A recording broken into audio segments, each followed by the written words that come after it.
Sa number 10, nangin viral sa karon ang video sang pagkabilin sang isa ka babayi sang iya kahita sa isa ka baligyaan sa mall. Nakuhaan man sang CCTV footage ang pagkasapu sang isa ka babayi sa amo nga wallet nga nagaunod sang 40,000 pesos.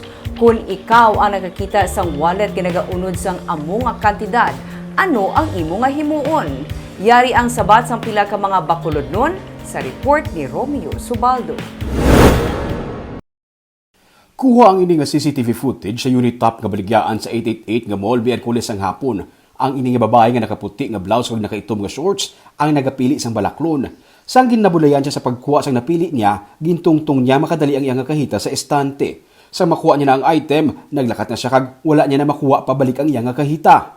Pila ka minutos ang nagligad, naglabay ang ini naman nga babae nga nakaitom nga t-shirt nga may bitbit nga stripes nga bag. Nakita niya ang kahita kag ginirekta niya sulod sa iya nga bag. Liwat siya nga nagbalik sa area kag naglakat. Pila lang ka minutos ang nagligad, nagbalik ang tag-iya kag wala na sa estante ang iya nga kahita. Nagaunod ang kahita sa malapit sa 40,000 pesos nga cash inugbakal kun tani sang mga bulong. 1:30 natabo ang insidente pero tubtob subong wala pa mabalik ang kahita. Nablatter ang mga insidente sa Police Station 1 sa Bacolod City. Kung ikaw ang nakakita sang kahita, ano ang imo himuon? Ini ang ipamangkot naton sa pila ka mga bakulod nun. May nagasiling nga bisan ano ka puraot sang pangabuhi, dapat nga ibalik. Uli, gidya sir, sa sir, kasi syempre, kakilanlan ng kada tao, sir mo. Kita nantay gakilanlan, kung gakilanlan ka, bas gakilanlan pag ito yung tagiya, sir.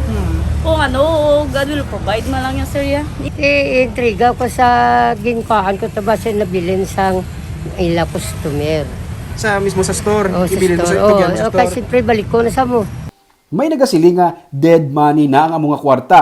Kag kun iuli, tagaan man sa bisan gamay lang nga kantidad ang nakakita sini. Nga tao nga mayo gid nga puputon, manang imo to 40 mil. Sure ka nga imo gito. Basta imo gid ba na.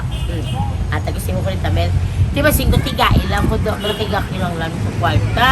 Sa 40 mil gid sa imo nga madula. Nga hindi gid pag yuli sa imo. Yatag mo man kay siyempre pasalamatan mo man sa ako. Pero may nakasiling man nga sa bahay naman sa nadulaan, isa ini ka leksyon. Kag para sa nakakita, Diyos na ang bahala.